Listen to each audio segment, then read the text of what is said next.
Story. Even a grass plant can become someone if it tries. Near the mouth of the Yukon grows a tall, slender kind of grass which the women gather and dry in the fall and use for braiding mats and baskets and for pads in the soles of skin boots. One of these grass stalks that had been almost pulled out by the roots when the women were gathering others, did not like the fate in store for it. "Why should I stay on in this shape and never become anything but a pad in the sole of a boot to be trodden on forever?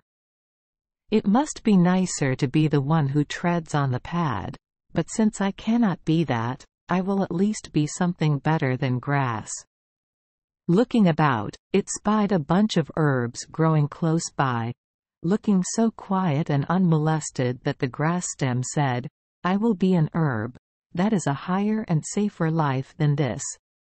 At once it was changed into an herb like those it had envied, and for a time it remained in peace. But one day the women came back with baskets and picks and began to dig up these herbs and eat some of the roots, putting others into the baskets to take home. The changed plant was left standing when the women went home toward evening, but it had seen the fate of its companions. "This is not very safe either, for now I should be eaten. I wish I had chosen some other form," it said. Looking down, it saw a tiny, creeping vine clinging close to the ground. "That is the thing to be," it said. "That is so obscure and lowly that the women will never notice it. I will be a vine like that." Without delay, it became a little squabbery vine nestling under the dead leaves. It had not lived in peace and seclusion very long before the women came and tore up many of the vines, stopping just before they reached the changeling, and saying, "We will come back tomorrow and get the rest." The one-time grass plant was filled with fear, and changed itself quickly into a small tuber-bearing plant like some that were growing near. Scarcely had the change been made when a small tundra mouse came softly through the grass and began digging at a neighboring plant, holding up the tuber in its paws and nibbling it, after which the mouse crept on again. "To be safe, I must be a mouse," thought the changeling. "Animals are a higher kind of being than plants, anyway. I will be a mouse." Instantly it became a mouse and ran off, glad of the change.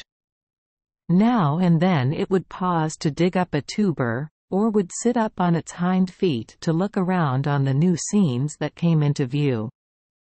"This is much more delightful than being a plant and always staying in one place and never seeing anything of the world," it said. While traveling nimbly along in this manner, the mouse observed a strange white animal coming through the air toward it, which kept dropping down upon the ground, and after stopping to eat something, it would fly on again. When it came near, the mouse saw that it was a great white owl. At the same moment the owl saw the mouse and swooped down upon it. Darting off, the mouse was fortunate enough to escape by running into a hole made by one of its kind, and the owl flew off. After a while the mouse ventured to come out of its shelter, though its heart still beat painfully from its recent fright. "I will be an owl, and in that way be safe," thought the mouse, and with the wish it was changed into a beautiful white owl. "Oh, this is fine," he said. "It is glorious to fly through the air, and go up almost to the sky where I can look down on all the world. I'm glad that I was not content to stay always down in the dirt." With slow, noiseless wing flaps the owl set off toward the north, pausing every now and then to catch and eat a mouse. After a long flight, Sledge Island came in view and the owl thought it would go there. When far out at sea, its untried wings became so tired that only with the greatest difficulty did it manage to reach the shore, where it perched upon a piece of driftwood that stood up in the sand. In a short time it saw two fine-looking men pass along the shore, and the old feeling of discontent arose again. Those men were talking in a better-sounding language than mine. They seemed to understand each other, and they laughed and were having a good time. I will be a man. With a single flap of wing it stood upon the ground, where it changed immediately into a fine young man. But, of course, the feathers were gone and the man had no clothing. Night came down upon the earth soon after, and the man sat down with his back against the stick of wood on which, as an owl, he had perched, and slept till morning. He was awakened by the sun shining in his eyes, and upon arising, felt stiff and lame from the cold night air. He found some of the same grass which he had once been, and braided it into a kind of mantle which kept out a little of the cold. Seeing a reindeer grazing, he felt a sudden desire to kill it and eat its flesh. He crept close on his hands and knees, and, springing forward, seized it by the horns and broke its neck with a single effort. He felt all over its body and found that its skin formed a covering through which he could not push his fingers. For a long time he tried to think how to remove the skin, and finally noticed a stone with a sharp edge with which he managed to cut through the hide. Then he quickly stripped the animal with his hands, and tore out a piece of flesh which he tried to swallow as he had swallowed mice when he was an owl. He found that he could not do this easily, so he tore off small bits and ground them with his teeth. He had already discovered that by striking two stones together they grew warm and felt good to his cold hands. So now he struck them together until sparks came with which he lighted some dry weeds and brush and had a fire to cook his meat and to warm himself. The next morning he killed another reindeer and the day following two more and wrapped himself in their skins from head to foot, with the raw side next his own flesh, as the animals had worn them. The skins soon dried on him and became like a part of his body. As the nights grew colder and colder, he collected a quantity of driftwood from the shore, with which he built him a rude hut, which he found very comfortable. Walking over the hills one day he came near to a strange, black animal eating berries from the bushes. He crept up to it and grasped it by its hind legs. With an angry growl it turned to face him, showing its white teeth. He knew then that he must not let go his hold of it, so he swung it high over his head and brought it down on the ground with such force that the bear lay dead. In skinning the bear he saw that it contained much fat, and that he might have a light in his house if he could find something that would hold the grease and yet not take fire itself. Going along the beach he found a long, flat stone with a hollow in one surface, and in this the oil remained very well, and with a lighted moss wick he found it much pleasanter to get about his house at night. The bearskin he hung up for a curtain to his door to keep out the cold wind. In this way he lived for many days, but he was a human being now, and needed human society. He remembered the two young men he had seen on the beach when, as an owl, he sat on the post on the shore.